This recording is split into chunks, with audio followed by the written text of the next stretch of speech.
Hello guys! Ito nga pala yung full story ng aming munting adventure sa Little Palawan. So, time check, 4:47 na madaling araw nang umalis kami sa aming bahay. And paalis na kami. Medyo madilim pa.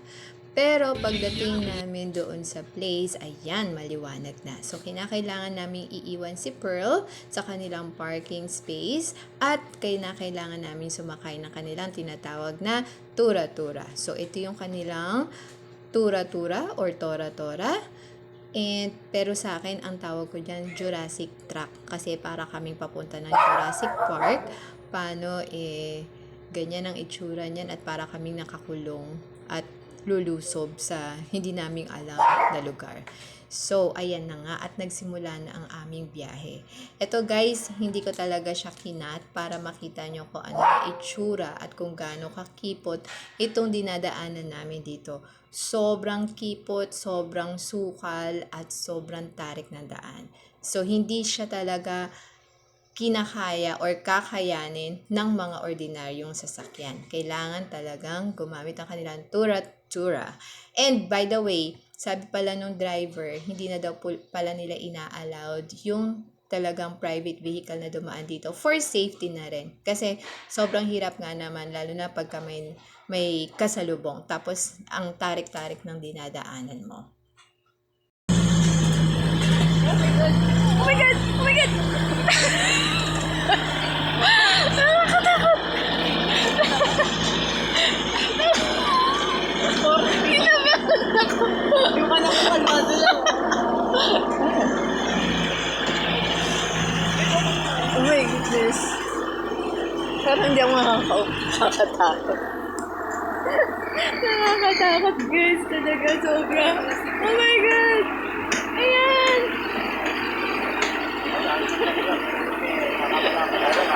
Oh, ulo guys! Ulo! Sasabit ang ating mga ulo.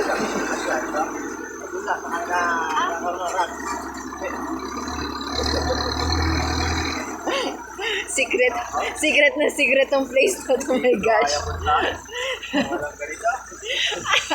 Nakakatakot! Oh my goodness, nakakatakot yung daan talaga. Alam mo yung daan, no? Ano? Ay, kaya nga eh. Ayan. Nanginig lang. Yan. Hindi ko na kaya tumayo, guys.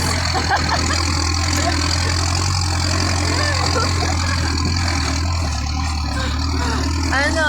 Kamusta naman? Okay lang kayo? Kaya.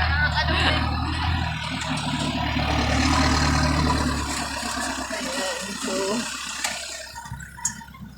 ito yung dinadaan pa rin namin. Kahit kami nagpupunta dyan. Oo, meron. Ay, Pero di naman madilim. Medyo hindi ka dilim man talaga.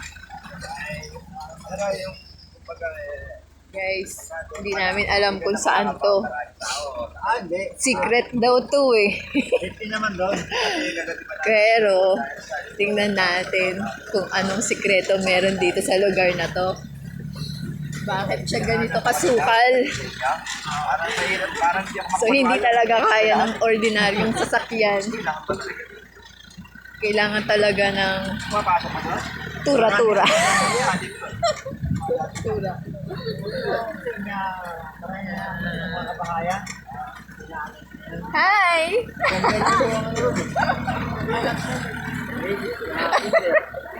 Babalik na ako eh.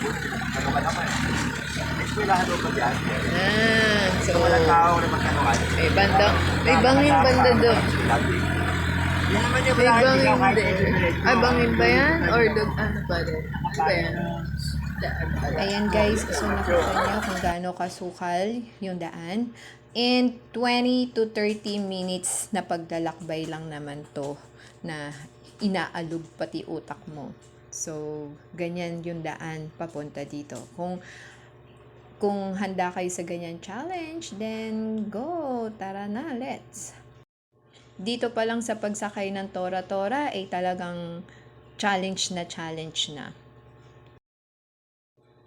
And hanggang sa narating na namin ang destination. So, syempre, kailangan na namin bumaba ng kanilang tura-tura. At ito nga pala ang itsura ng kapaligiran pagbaba namin. Ayan. So, nakikita nyo, para siya pa siyang talagang kubat. Pagkatapos niyan is kinakailangan na namin bumaba. Maglakbay ulit at maglakad pababa papunta dun sa kanilang tinatawag na kubo kung saan magre-register para din magbayad ng mga fees or environmental fees nila.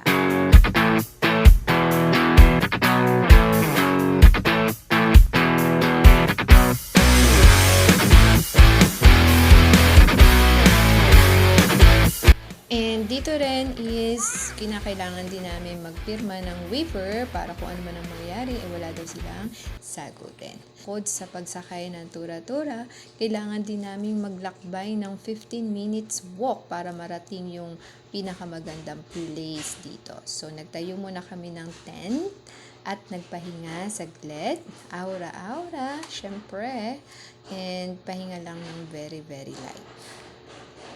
Bukod sa 15 minutes na walk dun sa masukal na daan, kailangan din namin tumawid ng sapa para nga mapuntahan namin yung mas magandang place doon.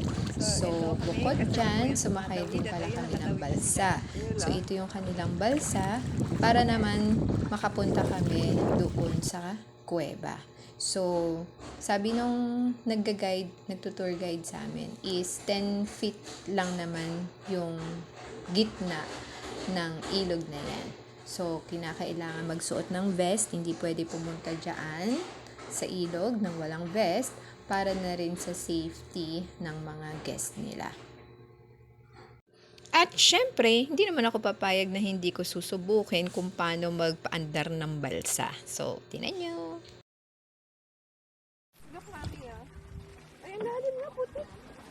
Bonsai naman. Mami, masubsob ka pa dyan eh. Ito yan ah.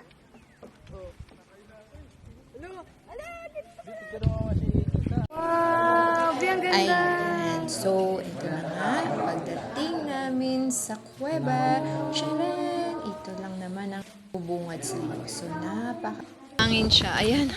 Napakaganda. Napakalinaw ng water. Ayan. At dito bato. Pero dito, buhangin. Ayan guys, so pagkatapos ng mahabang paglalakbay, ito lang naman ang nag-aantay sa inyo. Isang napakagandang paraiso na talaga namang mai-in-love ka. Mapapa-thank you Lord ka dahil sa ganda ng kapaligiran at ng ginawa niya para sa ating lahat. Sana ipangalagaan lang natin ito at panatilihing ang ganda.